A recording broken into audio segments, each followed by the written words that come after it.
Si una costumbre surge, por ejemplo, en cualquier parte del mundo y cae en el agrado del pueblo, esa costumbre se esparce por el mundo todo en un segundo.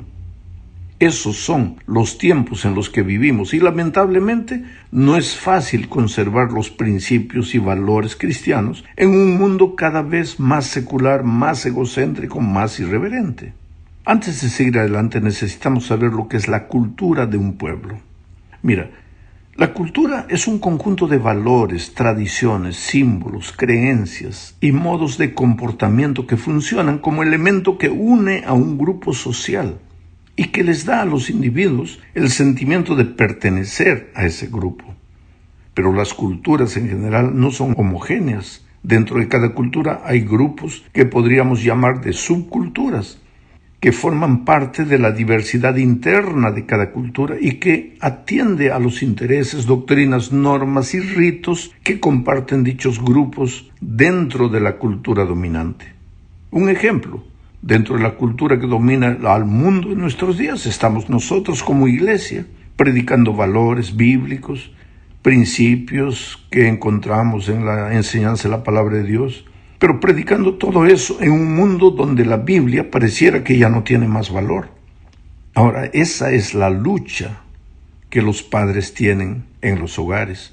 Cómo educar hijos que conserven la fe, los principios, los valores bíblicos en un mundo donde los valores se colocan cada vez más de cabeza para abajo. Solo un ejemplo. Hoy, la juventud de nuestros días, bombardeada por la cultura, por la televisión, el cinema, los libros, lo que se comenta en las universidades, en fin. Hoy, la juventud no entiende cómo es que no se puede practicar sexo sin estar casado. Porque ellos dicen, eso era para antes, para los abuelos. Hoy la cultura ha cambiado. Sí, la cultura ha cambiado, pero los valores no cambian. Y entonces los padres cristianos se ven afligidos de cómo hacer que los hijos conserven valores y principios en un mundo donde la cultura cambia y cambia para mal. Pues entonces vamos a ver cómo hacer esto. La iglesia primitiva nos enseña una lección de cómo enseñar principios en medio de una cultura diferente. Tú sabes que los judíos tenían problemas porque ellos predicaban el evangelio. Los judíos cristianos me refiero, porque los primeros cristianos eran judíos que habían convertido al cristianismo. Ellos tenían problemas porque el público al cual tenían que evangelizar era un público gentil.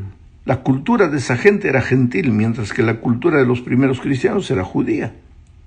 Entonces, ¿cómo enseñar los principios sin confundir con la cultura? Y había un grupo de hermanos cristianos que, queriendo evangelizar a los gentiles, les querían imponer su cultura judía. Entonces la iglesia tuvo que reunirse. El evangelio estaba siendo predicado a un mundo mayormente gentil, y los judíos que se habían convertido al cristianismo no sabían distinguir lo que era cultura y principio. E intentando enseñar principios, caían en el error de querer imponer su cultura. Pero el Espíritu inspiró a aquellos hombres a tomar una sabia decisión que está registrada en Hechos 15, 19 y 20. ¿Qué es lo que dice ahí? Pablo dice, por lo cual yo juzgo que no se inquiete a los gentiles que se convierten a Dios, sino que se les escriba que se aparten de las contaminaciones de los ídolos, de fornicación, de ahogado y de sangre. En otras palabras, los primeros cristianos decidieron que podía cambiar lo que no era principio, pero los principios eran permanentes. Esto es justamente lo que necesitamos aprender hoy. Si deseamos educar a nuestros hijos con valores cristianos, tenemos que saber diferenciar lo que es principio y lo que es costumbre. Por ejemplo, la liturgia que seguimos en el culto divino, ¿verdad? ¿Eso es cultura o principio? Presentar a todas las personas que van a la plataforma, este es fulano de tal, el otro es fulano de tal, ¿eso es cultura o es principio? Que las diaconisas se vistan de negro con un pañuelo rojo en el cuello allá en la puerta, ¿eso es cultura o es principio? Ahora, mira, si queremos imponer a nuestros hijos nuestra cultura de generaciones anteriores, en vez de enseñarles nuestros principios, ahí corremos el riesgo de perderlos. Y necesitamos sabiduría divina para saber distinguir lo que es cultura de lo que es principio. ¿Qué son principios? Pues los eternos principios de la santa ley de Dios. Y todo lo demás puede ser costumbre, puede ser fruto de lo que la tradición enseñó para la generación de aquellos tiempos. Y eso cambia constantemente. Pero los principios son eternos, los valores, esos pasan generación, pasan país, pasan geografía, ¿no? Los valores y principios son eternos. Vamos a la segunda parte. Aquí hablaremos del poder de la cultura en la familia. En la Biblia encontramos muchos casos de cómo la cultura influyó en la vida de los hijos de Dios.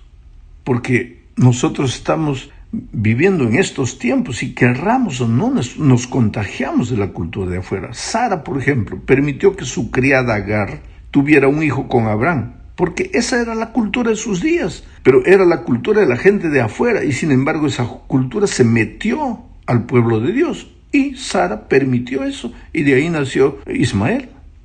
Otro caso, cuando Jacob regresó a su tierra, percibió que la cultura del pueblo donde había vivido, que era un pueblo pagano, había influido en su familia, que cargaba ídolos de dioses paganos. Quiere decir, ellos habían vivido en una cultura pagana y la cultura se había metido ahí. Pero no solo la cultura, sino esa cultura atentaba contra principios y valores que la Biblia enseña, porque la Biblia habla contra los ídolos y sin embargo los ídolos estaban metidos en la familia Jacob. Son muchos los casos de hijos e hijas de Dios que fueron contagiados con la cultura que los rodeaba y de esa manera contaminaron su fe. Entonces, ¿cómo ayudar a nuestros hijos que están viviendo en medio de una cultura contaminada por el pecado? Leamos Génesis 18:19. Dice, porque yo sé, y aquí se está hablando de Abraham, porque yo sé que mandará a sus hijos y a su casa después de sí, que guarden el camino de Jehová, haciendo justicia y juicio, para que haga venir Jehová sobre Abraham lo que ha hablado acerca de él. ¿Sabes, querido? Dios habló esto refiriéndose a Abraham. Tú puedes tomar este texto y querer imponer sobre tus hijos la manera como se adoraba a Dios en tu tiempo o la manera de vestir de tu tiempo, pero el estilo de la ropa, ¿es principio o es costumbre? ¿Es cultura o es principio? Hay principios dentro de la vestimenta y uno de esos principios es que la ropa es para cubrir el cuerpo, no para mostrarlo. Pero yo no estoy hablando de eso, yo estoy hablando del estilo de la ropa. Es el estilo de nuestros padres y abuelos lo que debemos querer imponer a nuestros hijos sobre el argumento de no querer que el mundo entre a la iglesia. Cuidado, querido. Volvamos al texto que leímos, porque yo sé que mandará a sus hijos y a su casa después de sí que guarden el camino de Jehová. ¿Cuál es el camino de Jehová? Cuando Jesús estuvo en esta tierra dijo, yo soy el camino. Ahora, si Jesús es el camino, ¿en qué consiste enseñar a nuestros hijos a andar en el camino o a guardar el camino? Esto es vital y esto tiene que hacernos pensar con seriedad. Nuestro deber como padres es enseñar a nuestros hijos a caminar con Jesús en una experiencia diaria de comunión. Eso es enseñarles a andar en el camino. Y no hay comunión sin el estudio diario de la palabra de Dios, sin la oración permanente en todo tiempo y sin hacer otro discípulo. Y para los jóvenes es tan fácil hacer amigos. Entonces, ¿cómo no sería fácil hacer nuevos discípulos para Cristo? Ahora, si logramos enseñar a nuestros hijos a andar con Cristo, sabremos o habremos logrado que ellos también sean leales a Jesús y se mantengan inmunes a la cultura dominante de nuestros días. En la tercera parte de este estudio veremos que los cambios en la vida de una familia pueden ser factores favorables para que la cultura que rodea al cristiano ingrese en el seno de la familia con más facilidad. En el caso de Abraham, por ejemplo, salir de su tierra rumbo a la tierra que Dios le mostró involucró un cambio radical. Lejos de su gente, Abraham y su sobrino Lot tuvieron que aprender a convivir juntos. Hubo un momento en que los pastores de ambos empezaron a discutir, a pelear, y ellos tuvieron que separarse. Lot se instaló entonces en la llanura de la ciudad y permitió que la cultura que lo rodeaba influyera en su familia. Abraham, sin embargo, logró encaminar a sus hijos en los caminos del Señor. Pero ahí vemos cómo el salir de su tierra para otra tierra, claro, llega a la nueva tierra, busca amigos, porque nadie ha nacido para vivir solo, busca amigos, y la cultura del ambiente que lo rodea comienza a contagiar a la familia por causa del cambio. En el caso de Esther, que es otro caso que se menciona en la lección de esta semana, Esther había quedado huérfana. Su tío Mardoqueo la continuó cuidando hasta que el rey la llevó a su palacio y se casó con ella. Sin embargo, Esther no se dejó, al contrario de Lot, Esther no se dejó contaminar por la cultura que la rodeaba, y hoy la podemos recordar como una heroína de la fe. Lo mismo sucedió con Sadrach, Mesach y Abednego, jóvenes hebreos que dejaron su tierra durante el exilio, pero en la nueva cultura supieron conservarse fieles a Dios y a sus principios. Quiere decir, los cambios, los incidentes traumáticos de la vida, las nuevas situaciones que la vida nos presenta, no son argumentos para acomodarnos a la cultura que nos rodea. Es posible ser fieles a Dios cuando fuimos enseñados a vivir en función de Dios y no simplemente de tradiciones y costumbres. La iglesia tiene un lugar en la vida de los cristianos, pero la iglesia no puede sustituir al Señor Jesucristo. Jesús y su iglesia son uno solo, porque Jesús es la cabeza, su iglesia es el cuerpo. Pero cuando tú enseñas a tus hijos, es que la iglesia, pero tenemos que defender a la iglesia, luchar por la iglesia, pero te olvidas de enseñar a amar a Jesús, que es la cabeza, a vivir en función de Jesús. Oh, querido, la iglesia no ve a tu hijo todo el tiempo, pero Jesús lo ve todo el tiempo. Entonces, enséñale a ser leal a Jesús, a amar a Jesús, y en consecuencia será fiel a la iglesia. En la cuarta parte de este estudio veremos que no es posible querer que la generación presente haga las cosas como la generación pasada las hacía. Los tiempos cambian, la cultura cambia, pero ya dije, los principios son eternos. Eso necesita estar bien claro en la mente de todos. Los estudios sobre cómo se transmiten a las generaciones futuras los valores y las creencias en organizaciones como las iglesias muestran que los fundadores de una iglesia, como vamos a decir la iglesia adventista, los fundadores, esos eran hombres y mujeres comprometidos con las creencias. Al fin de cuentas, fueron ellos los primeros que defendieron esos principios de fe. Pero en una o dos generaciones, y miren qué generación hoy día estamos en materia de historia, porque la primera generación de adventistas fue el año 1863, y hoy día estamos en 2019. Y los estudios dicen que en dos generaciones, muchos ya empiezan a perder de vista los principios, se olvidan de los valores.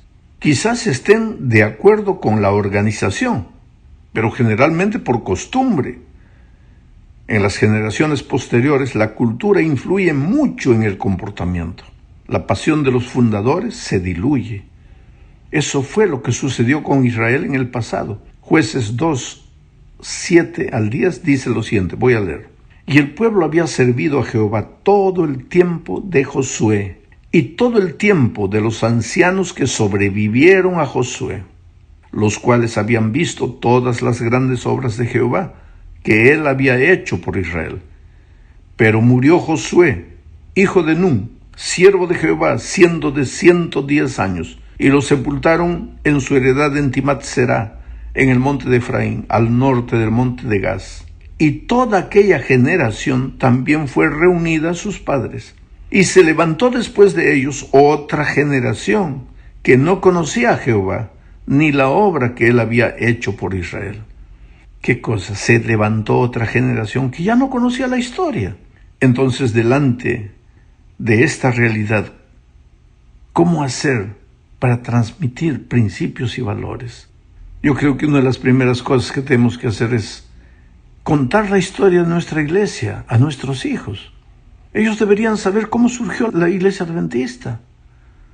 Ellos deberían saber lo que sucedió en 1844, lo que sucedió en 1863, cuando la Iglesia Adventista se organizó, cómo la Iglesia se esparció por el mundo. Pero cuando nosotros no contamos la historia de la Iglesia para nuestros hijos, pues, ¿qué historia tienen?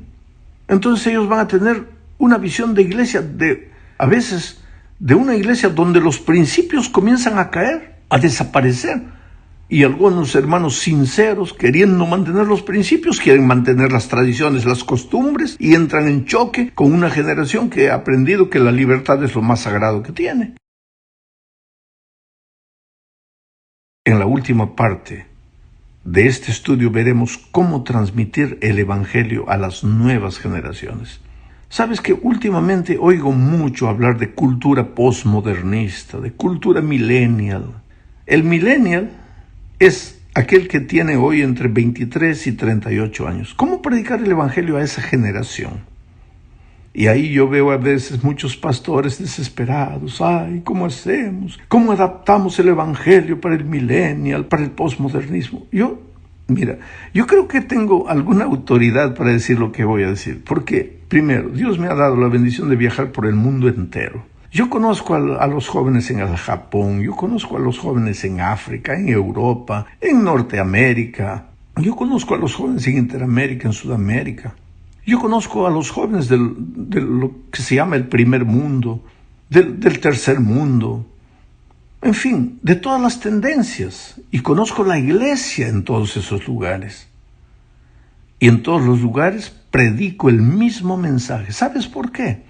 Oh querido, el ser humano, puede cambiar la cultura, puede cambiar la manera de ver las cosas, el estilo de comida, el estilo de ropa, el estilo de música, que antes no había televisión, hoy día ya hasta la televisión pasó a la historia, hoy día todo es internet, hoy día todo es YouTube, hoy día todo es redes sociales, puede cambiar lo que sea, pero el ser humano no cambia. Escúchame por favor lo que te estoy diciendo. El ser humano no cambia.